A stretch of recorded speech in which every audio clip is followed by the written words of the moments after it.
دوسری بات، حکومت اپنا سفیر فرانس میں تعینات نہیں کرے گی، وہ تو ویسے بھی وہاں پہ فرانس میں پاکستان کا سفیر نہیں ہے، تو اب مزید تعینات نہیں کرے گی، چلیں وہ بھی دیکھ لیں۔ تیسری بات یہ کہ فرانس کی مصنوعات کا سرکاری سطح پر مکمل بائیکاٹ کیا جائے گا۔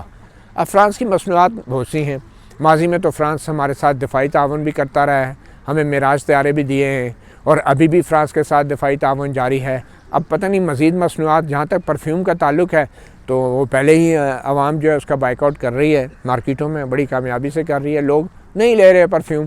اور فرانس کی اور کیا چیز پاکستان میں، کوئی بسکٹ وغیرہ ہوں گے وہ نہیں کھائیں گے، نہیں کھانی چاہیے۔ احتجاج تو ہمارا حق بنتا ہے، ہمیں کرنا بھی چاہیے۔ اب پتہ نہیں وفاقی حکومت اور وزیر داخلہ نے اس معاہدے پہ دستخط کر کے کیا ثابت کرنے کی کوشش کی ہے، اور کیا وزیر داخلہ جو ہیں وہ انفورس کریں گے اب وہ سارا بائیکاٹ جو ہے اسلام آباد میں۔ اور کیونکہ ہماری حکومت ایک طرف تو غیر ملکی سرمایہ کاری کے لیے بھیک مانگتی پھر رہی ہے ساری دنیا میں جا کے، اور دوسری طرف وزیر داخلہ اس کاغذ کے اوپر دستخط کر رہے ہیں اور کہہ رہے ہیں کہ جناب ہم جو ہے سرکاری طور پہ مصنوعات کا بائیکاٹ کریں گے۔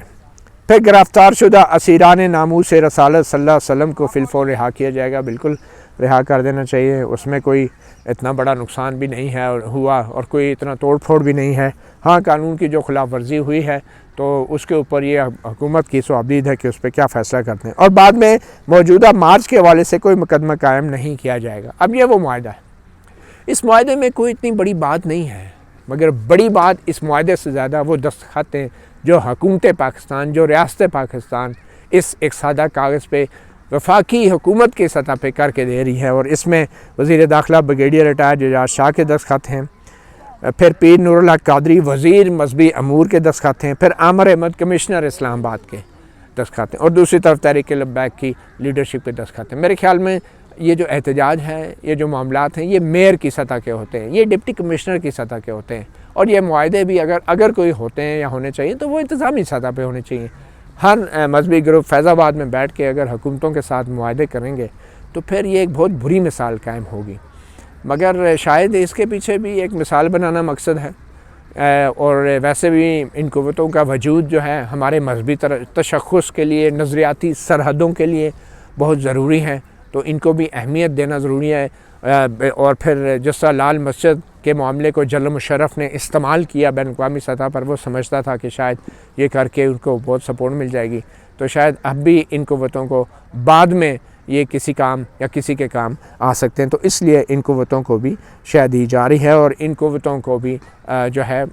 ان کو برقرار رکھنا، ان کی شناخت برقرار رکھنا آئندہ کے لیے ضروری ہے۔ اور ویسے بھی اب پی ڈی ایم کے سربراہی مولانا فضل الرحمان کر رہے ہیں، وہ بھی ایک مذہبی جماعت جمعیت علماء اسلام فضل الرحمان گروپ کے سربراہ ہیں، اور ایک تاثر یہ ہے کہ جب بھی ان کی بھی ریلی جو اسلام آباد میں ہوئی تھی اس میں بھی مذہبی شدت پسندوں کی بڑی تعداد شریک ہوئی تھی۔ شاید اب آئندہ آنے والے وقتوں کے لیے بھی یہ تاثر دیا جا رہا ہے کہ پی ڈی ایم بھی جب اسلام آباد پہ لانگ مارچ کرے گی تو اس میں بھی یہ لوگ ہوں گے، اور بین الاقوامی سطح پہ کم از کم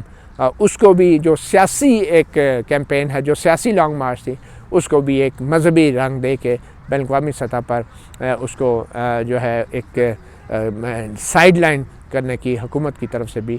کوشش ہو سکتی ہے۔ تو بہرحال یہ وہ اثاثے ہیں کہ جو ایٹمی اثاثوں کے بعد جو ہے سب سے زیادہ کارآمد ہمارے لیے بھی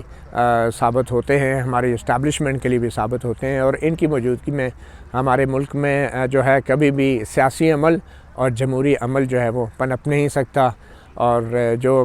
بنیادی انسانی حقوق ہیں، بولنے کی آزادی ہے،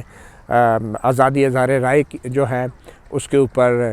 مذہب کے نام پہ، اسلام کے نام پہ ماضی میں بھی جنرل ضیاء الحق جیسے